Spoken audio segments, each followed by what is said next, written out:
There's a song that I actually refer to, and it seems like I refer to it way, way too much these days, that says, "Weeping may endure for a night, but joy comes in the morning." For some reason, from the very first time I heard this mentioned and took those words to heart, it has stayed with me through many a dark night when I have trouble sleeping. But as I reflect on the joy in the morning heart, on this day, I realize that the morning for me is not the start of a brand new day, but it is the deep sorrow that I feel in my heart as we mourn the loss of my mother. And yes, there is true joy we have in this type of morning, as we thank you in coming together with us to celebrate the legacy of what so many have heard us said in the last 2 days, of a gentle, humble, kind, resilient, courageous, and one woman who stopped us on the side of the street said today that Mom was a pioneer. She indeed was a pioneer woman who gave us life, literally gave us life. Love, faith, hope, and prayer, all with, as many have said, that unending smile that emanated from her inner soul. Phyllis Diller said, "A smile is a curve that sets everything straight." And our mom experienced everything that this life sent her way with a smile on her face. It didn't matter what it was. She had a smile on her face, and as we've heard said so many times, she had a twinkle in her eye. So yes, indeed, there is much joy in remembering how much my mother loved to spend time in her garden at all times of the day. And even if it was 10 a.m., you could often still find her wearing her nightgown, right? Because she started at the crack of dawn, and she just never left it. And so if you ever drove by the farm at 10 a.m. in the morning, she might still be in her nightgown, out putzing in her garden. She just never stopped. She would spend hours carefully tending the flowers, making sure that there were no weeds to detract from the potential of those beautiful blossoms, and nourishing them with fresh rainwater. Ah, yes, fresh rainwater. Another joy of our mothers was to collect rainwater in these milk gallon jugs. I don't know how many we had at one point in time, but we had a lot. So she wanted to be sure that her garden was kept refreshed and nourished with the best of the best, as the water in the farm was not good enough for those flowers, but rather God's purifying tears, which came down from heaven. That's what those flowers needed. So she would amass and amass these numerous jugs of rainwater. And I understand that maybe some of my siblings are starting to carry on this trait.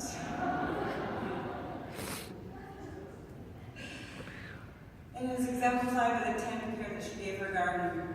My mother was talented with her hands.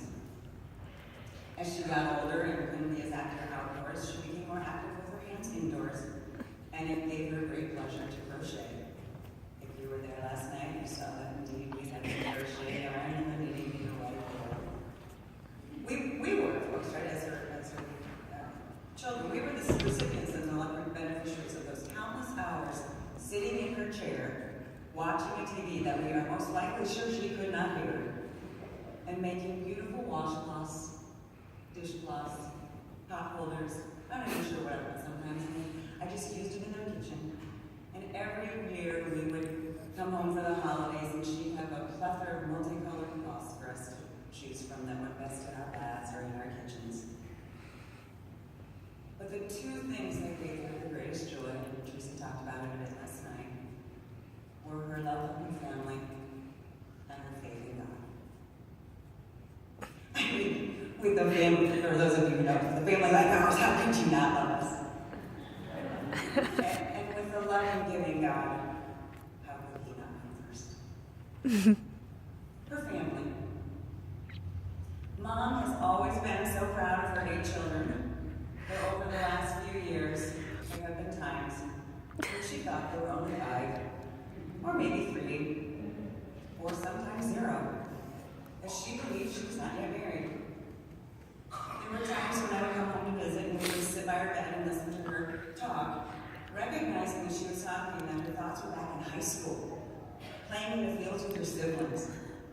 And remembering those times brought her laughter. We could see the pure joy she had remembering those times, as in her own mind she was remembering days of old, growing up on a farm, frolicking carefree in the lush green grass, sitting on her fence, giggling with her siblings, and I could even glimpse on occasion the coyness she must have had when she first started to flirt with my dad, who was one of the hired hands, because she actually thought that Tom, a gentleman friend of mine, might be someone that was of interest to her. So you can see that our mom was quite the flashback in those days.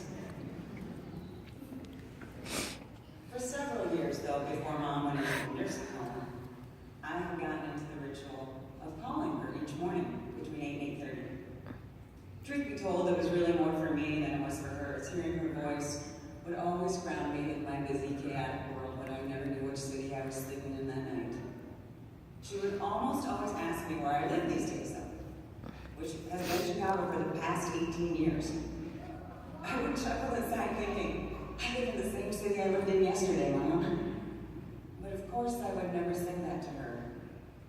For some reason, hearing where I lived always made her think of all her children and grandchildren, and we would talk about each one and different ones at each time. And inevitably, before the end of each conversation, she would always say, I am just so proud of all you kids. And when I would tell her I loved her, she would always say, I love you too, in that lilting voice that always gave me joy in the morning. I'm just so proud of all you kids. When she would say those words, I could literally feel her heart swell through the phone line, almost overflowing with love. She is so proud of us all, even though we are all our own unique individuals. I was retelling the story of my family to a good friend over dinner last week after Mom's passing. And Thursday, this amazing friend sent us a tree and 8 plants to honor our mother. She said she sent them because in my telling of the story of my mom and my 7 siblings, she could feel how loving and beautiful our mom was, and how she lives on through all of us. She said all 8 plants are different but equally beautiful, and she is right. We are. I thought my friend's symbolism to be very appropriate. Mom was our tree that gave us the roots, and we were her seedlings that she had fed and nurtured to full blossom. When we were young, she would huddle us all to Sunday Mass as we made our way to what I thought was our own personal Hallman family second row view, because nobody sits in the front row.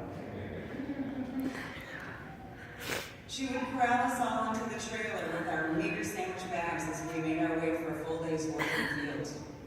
Walked to walk beans, or as I saw Johnny Shell last night, to pick up corn the year that their cows came over and trampled our field. She was the one that would gather us for Sunday dinners of fried chicken, coleslaw, and of course a loaf of bread for Dad. And would always be sure we said grace before each meal to remind ourselves how blessed we are to be fed. And as we grew up, she would barely go on many a journey with us. At 74, she went whitewater rafting, right? She lived. Woo! We would go on our journeys with our families, and she would actually laugh at herself, because what we really loved to do most when she would come on some of the journeys is try and recreate the words that she knew she misunderstood. Chariots of fire? Is that a good one?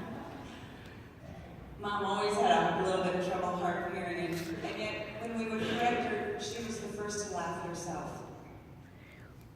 And I so admired her ability to always laugh at life during ups and downs.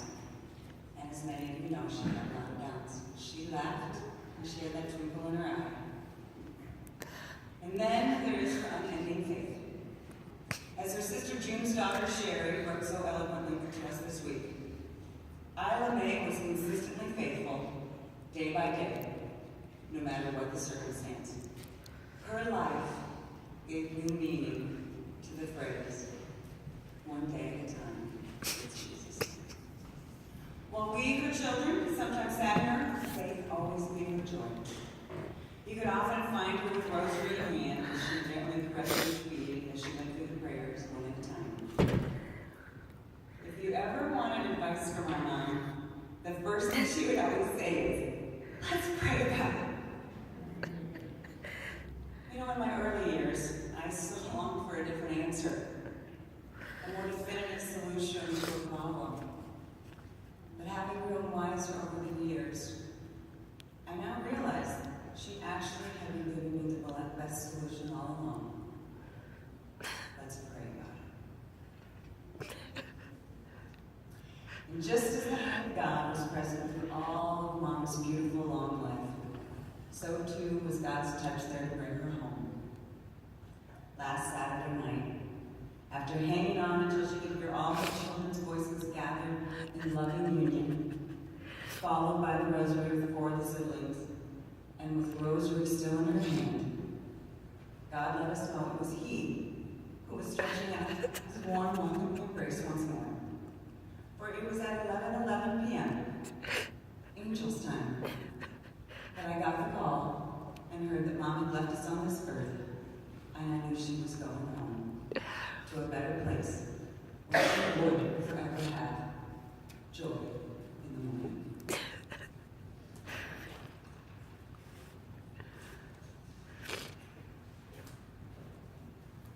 Thanks.